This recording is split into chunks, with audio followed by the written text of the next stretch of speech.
이명박 정부 최고 실세로 군림했던 신익의 좌장 이재호. 대우나 전도사로 MB정부 탄생에 혁혁한 공을 세웠던 그가 대헌전도사가 되어 돌아왔다. 박근혜 후보의 4년 중임제는 장기 집권에 불과하다면서 분권형 대통령제 공약을 촉구하고 나선 이재호 의원. 연일 박근혜 후보에게 각을 세우며 선대위 참여 요청을 거부하고 있는 그의 진짜 속마음은 무엇일까?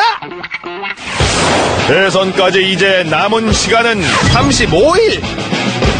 킹메이커 이재호는 과연 박근혜와 한지붕 한가족이 될 수 있을 것인가? 새로운 정치 세력을 꿈꾸는 왕의 남자 이재호 의원을 지금 바로 만나보자.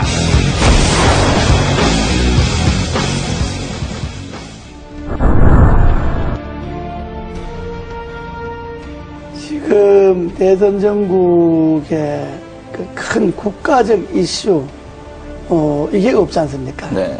이제 이명박 정부가 끝나면 과거 이제 군사 독재에서 문민정부로 끝나는 한 시기가, 그러니까 김영삼 대통령, 김대중 대통령, 노무현 대통령, 이명박 대통령.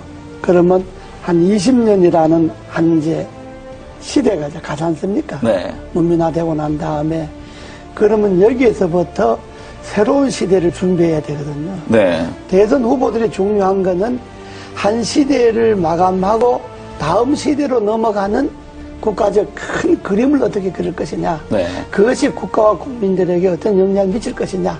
이 이야기를 해야 되는데 그 이야기에서 제가 몇 년 전부터 다음 시대는 개헌이고 네. 개헌의 방향 분권이다. 지금까지 우리나라가 권력의 문화가 지배해왔잖아요. 네. 그러니까 큰 권력이든 작은 권력이든 나라의 구석구석에 권력의 힘이 다 이게 미쳐서 그 권력의 힘에 뭔가 좀 가까운 사람만이 뭐 돈을 벌거나 자리를 차지하거나 뭐 이런 소위 나라 풍조가 되었잖아요. 네. 이제는 이러한 권력의 문화를 내려놓고 정말로 사람의 문화, 인간적인 문화가 나라 전반에 한번 골고루 퍼져야 된다. 그렇게 하려면 제일 중요한 게 우리나라에서 권력을 제일 많이 갖고 있는 사람이 대통령이잖아요. 네. 그러면 대통령부터 권력을 내려놓는 분권을 하는. 네. 그래서 대통령과 국회가 즉 행정부와 입법부가 분권을 하고 중앙정부와 지방정부가 분권을 하고 또 행정, 입법, 사법 이 3권에 있어서도 다시 한번 시대에 맞게끔 분권을 하는 그런 분권형 개헌이 이 시대 정치개혁의 핵심이다. 분권을 하다 보면 4년 갖고는 정책이 연관성이 없어질 수 있으니까 한번 중임하는 게 좋다는 거고 분권을 하지 않고 4년 중임하자고 하는 거는 임기 연장에 불과한 거죠. 네. 정권 연장하거나 잘못하면 장기 집권하겠다는 것밖에 안 되니까 네. 그건 지난날에 우리 역사가 말하잖아요. 때문에 그냥 이 권력 이대로 4년 중임제 하자고 하는 거는 매우 위험한 발상이다. 이것이 지금 시대의 분권의 핵심이고 시대 정치개혁의 본질입니다. 여기에 한 정치인의 가치와 철학, 시대에 대한 안목, 미래에 대한 예견 이런 것들이 들어가서 분권형 개헌이 선진국으로 가고 대한민국 위상을 지킬 수 있는 길이다라고 네. 하는 이 안목에서 출발해야지 단순히 권력을 잡기 위해서 이런 말 하면 표가 좀 더 올 거다 덜 올 거다 이 생각을 해갖고 후보들이 이야기하는 건 안 되죠. 저는 뭐 개헌에 대한 분권형 개헌에 대해서 네. 제일 좋기는 취임하고 1년 안에 하겠다든지 이런 확실한 공약이 제일 필요하지만은 네. 그러니까 그거는 또 저 생각일 수가 있으니까 또 그렇게 생각하지 않는 사람일 수도 있으니까 네. 일단 분권형 개헌을 비롯해서 취임 1년 안에 나라의 바람직한 방향으로 개헌을 하는데 이 시대의 흐름이 나눔이잖아요. 네. 경제도 민주화하자 그러면서 왜 권력을 민주화 안 합니까? 제 의원들이 분권형 개헌 추진 국회의원 모임을 네. 하나 만들려고 여러 의원, 여야 의원들이 만들자고 제안이 많이 들어와서 네. 아마 곧 거기 옮겨질 거예요. 하나의 또 세력 개헌 행보의 종착점은 개헌이고요. 네. 분권형 개헌이 되게 하는 네. 게 종착점이고, 되면 저는 제가 주장하고 생각했던 것이 되면 그걸로 이제 정치인이 역할을 다 하는 거고, 네. 다만 정치인들에게만 맡겨서는 정치인들이 개인의 이해관계에 따라서 개헌을 생각하니까 국민들이 힘을 모아서 이 시대의 요구인 분권형 개헌을 하도록 하자. 네. 그래서 전국에 이제 한 4,000명 정도 모여서 창립대회를 했죠, 국민연합. 네. 그러고 이제 16개 시도 분권형 연합이 21일 날 이제 결성이 다 끝납니다. 지금은 한 8개가 결성이 됐는데, 끝나면 각 시도, 시군 분권형 개헌 국민연합 대표들이 한 1박 2일 모여서 장시간 네. 토론을 할 겁니다. 대선에 분권형 개헌 문제를 어떻게 할 것이며, 또 대선 후보들 간의 이 주장을 어떻게 관철시킬 것이냐 하는 것들을 아마 전국 시도연합, 시군연합 대표들이 모여서 네. 한 1박 2일 정도 세미나를 합니다. 국민연합의 대표들이 따로 있고, 국민연합은 내가 주장하는 가치와 철학을 그게 이 시대의 흐름에 맞다라고 생각하는 사람들이 네. 전국에 11만 명이 지난번에 분권형 개헌 청원을 했잖아요. 네. 지금 서명 받은 한 100만쯤 됩니다. 네, 벌써 그렇게 늘었습니다. 예, 이게 네. 이제 300만 서명을 받으려고 하는데, 분권형 국민연합 각 시군 대표 이 사람들은 정치를 안 한 신인들도 많이 있고요.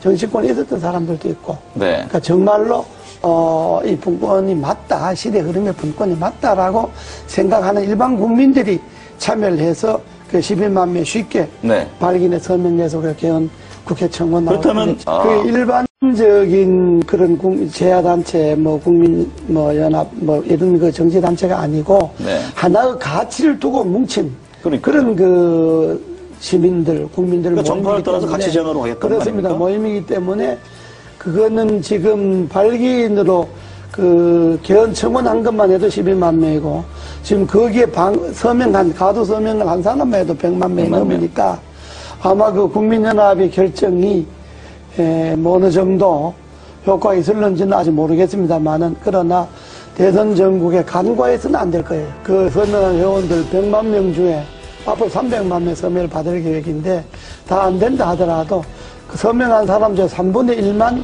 어느 한 곳으로 표가 간다면 대단하죠. 그건. 영향을 미칠 수가 있죠. 네. 아직까지 이제 그 가치에 제일 중요한 게 분권형 개헌이잖아요. 네. 그러니까 분권형 개헌 전에 분권이라는 데한 인식. 그렇죠. 지금의 시대는 나눔의 시대다. 나누고 남을 배려하고 양보하고 이런 시대인데, 지금 권력을 잡겠다는 건 그것하고 역행하잖아요. 나눈 것도 독점하고 남을 배려하고 존중하는 것도 자기들에게 필요한 것만 배려가 존중이고, 쉽게 말하면 당 안에서는 대통합도 안 되고 당 안에서는 민주화도 안 되는데, 당 밖에 가서 대통합하고 민주화한다고 하면 그 진정성을 국민들이 어떻게 이해하겠느냐. 이런 점에 볼 때 가치관이, 철학이 같지 않구나. 선거를 앞둔 사람들이니까 여당 후보든 야당 후보든 후보 개인들에 대해서야 이렇고 저렇고 비판할 생각이 전혀 없습니다.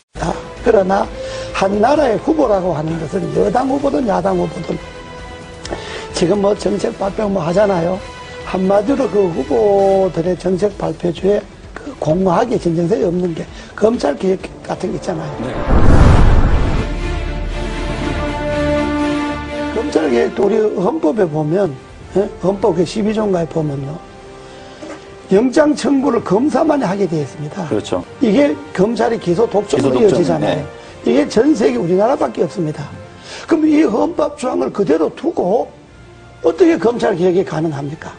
영장은 수사를 할 수 있는 기관이 청구하도록 하고 발부는 법원에서 하도록 한다는 이 조항이 개헌되지 않고 그 개헌을 그대로 놔두고 어떻게 검찰 개혁을 할 수가 있겠습니까? 지방분권이 문제잖아요. 네. 지방분권도 지금 헌법에는 뭐가 되어 있느냐 그러면 지방자치단체는 선임하게 돼 있어요, 헌법에. 그 선출해서 임명한다는 이야기거든요. 선임하게 돼 있으니까 지방 분권이 안 되는 거예요. 네. 그러니까 헌법을 그대로 이 권력 중심에 제왕적 권력의 헌법을 그대로 두고 뭘 쇄신하겠다, 개혁하겠다 하니까 제가 볼 때는 그게 다 이게 잘못된 거다. 그래서 제가 언제 표현을 좀 과했습니다만은 알면 없고 축제에만 늘어났다는 그렇죠. 이야기가 정치개혁의 핵심인 개헌에 손을 안 대고 권력 분점에 손을 안 대고 그 헌법을 그대로 두고 거기에 가지만 책임 총리제나 정부 통령제도 그렇습니다.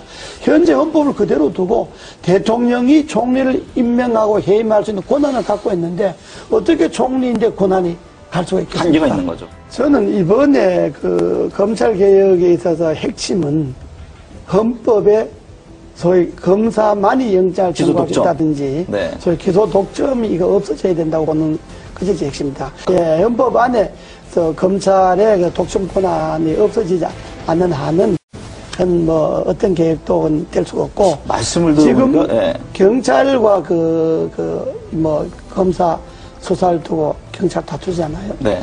저는 검찰이 자기 식구가 부패와 부정이 있어서 수사를 경찰이 먼저 하겠다 그러면 경찰이 하는 걸 보고 경찰이 수사를 잘 못했다든지 기소를 하려고 그 경찰에서 넘어온 것을 조사해 보니까 부정한 게 많다든지 이럴 때 검찰이 나서서 조사한다면 옳은데 경찰이 조사한다는 건데 그걸 마치 뺏어가서 검찰이 자기 식구 조사하겠다 그러면 국민들이 그다 자기 지금까지 관행으로 봐서 검찰이 검사 조사한다는 것에 대해서 진정성을 믿겠습니까?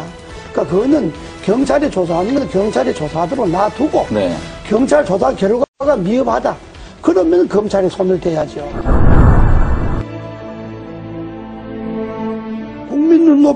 국민이 눈높이에 자기를 맞춰서 정치를 해야 되는데 되게 정치한 사람들 자기 눈높이에 국민을 보고 그렇다면 국민이 동의가 있으면 헌법도 무슨 뭐 국민의 동의가 있어서 개헌한다. 아니 당연히 국민이 뭐 안을 내야 동의를 하든지 반대하든지 하죠. 네. 국민들이 무슨 분권을 하라든지 뭘 하든지 안을 국민들이 냅니까? 정치권에서 이런 안을 내야 그래야 국민들이 동의를 하든지 반대를 하든지 하듯이 안도 안 내놓고 뭘 갖고 국민들이 동의를 합니까? 네. 그것처럼 그런 것이 다 국민들로 볼 때는 진정성이 없는 이야기다 이런 이야기.